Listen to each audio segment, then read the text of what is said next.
What's on your mind, Ingrid? Actually, if it's something troublesome, can it wait a bit? I am positively exhausted today, so I was gonna turn in early. Don't you try to stop me, you hear? The sun just barely dipped below the horizon, yet you're already preparing for bed? Rising with the dawn and setting with the sun. Isn't that how a life is meant to be lived? I'm almost certain you have never been awake at sunrise, Claude. And how would you know that? You haven't been peeking into my room every morning, right? I'll have you know I like to rise early for my daily meditation. Uh-huh, sure. And I've decided to quit my pursuit of knighthood. At least try to make your excuses more believable. And that yawn just now. You didn't even bother covering your gaping mouth. One would never know you're of noble birth with how you conduct yourself. You need to relax, Ingrid. Deep breaths, okay? A yawn can't hurt, I swear it. Really, you'd better get a hold on that attitude of yours. Otherwise, that pretty face is gonna get all twisted up with angry lines. Guys don't like gals who are always griping at them. Try a smile every now and then. Here, let's practice. On 3.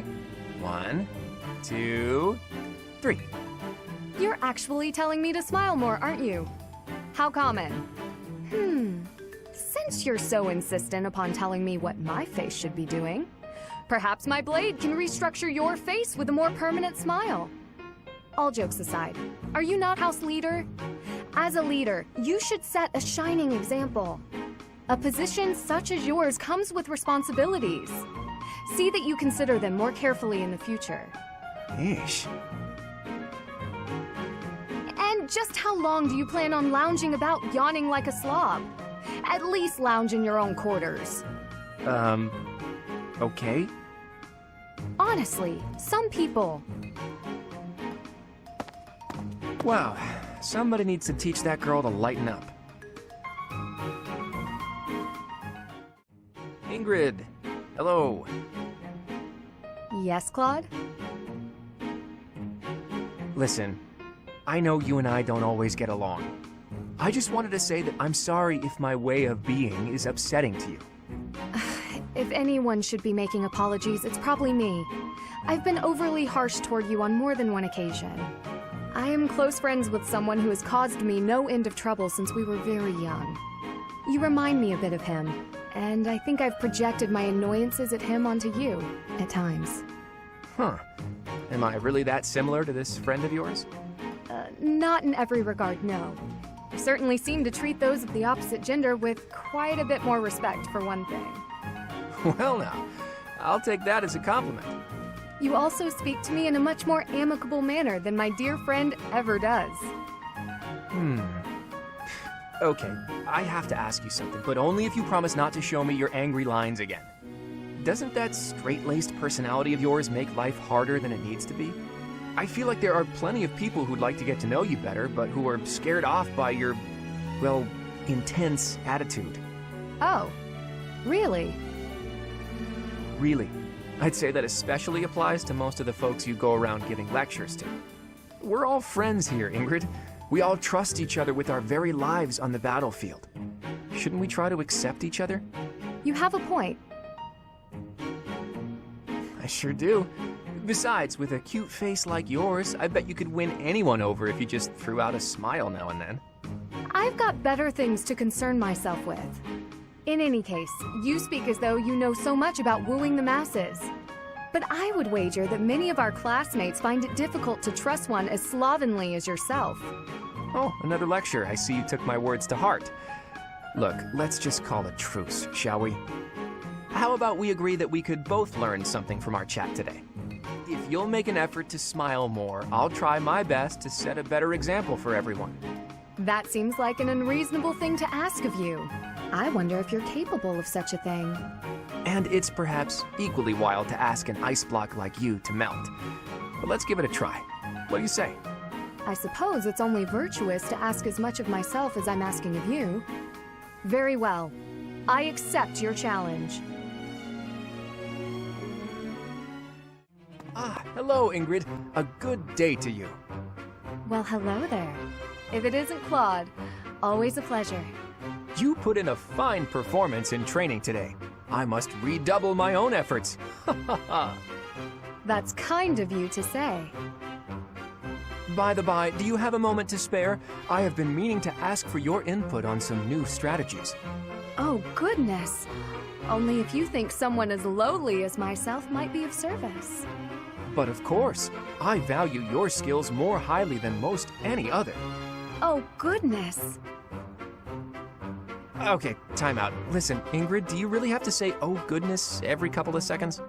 What do you expect? Speaking to me as you were, I only responded in kind.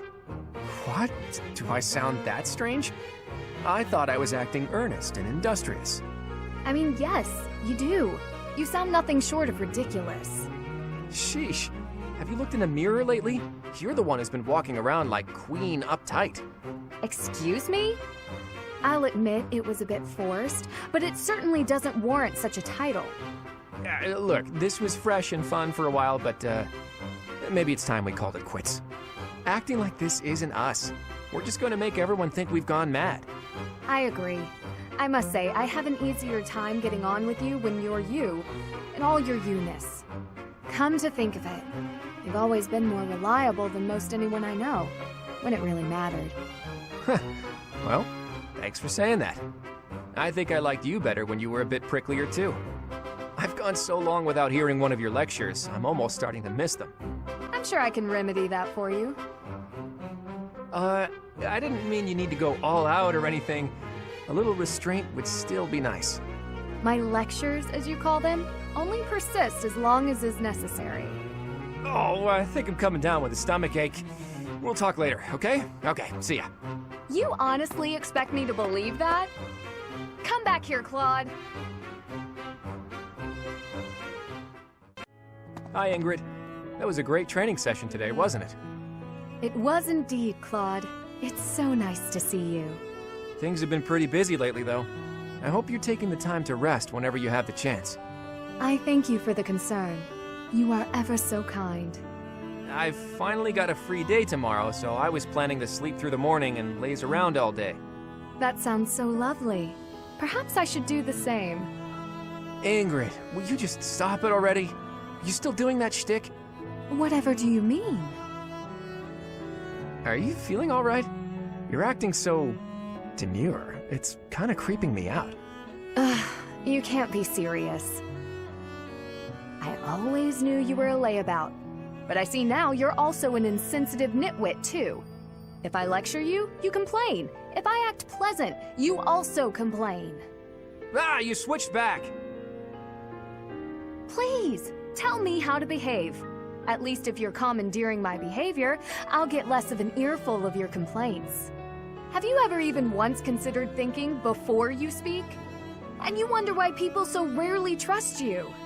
Ah, right. I'm sorry. I guess that was kind of insensitive. Wow, quite the apology. Sounds a lot like one of your myriad excuses. Do you really expect empty apologies to help you get your way? I'm suddenly feeling dizzy. Oh, so dizzy. We'll have to talk about this later. There you go again. You and your excuses.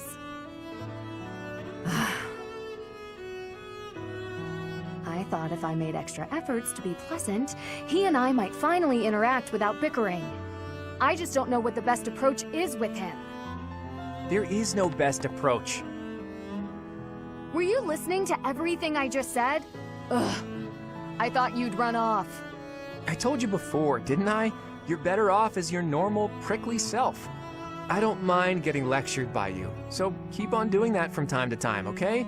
Just maybe not all of the time. Anyway, oh, the dizziness. Bye. As if an occasional lecture could ever cut it.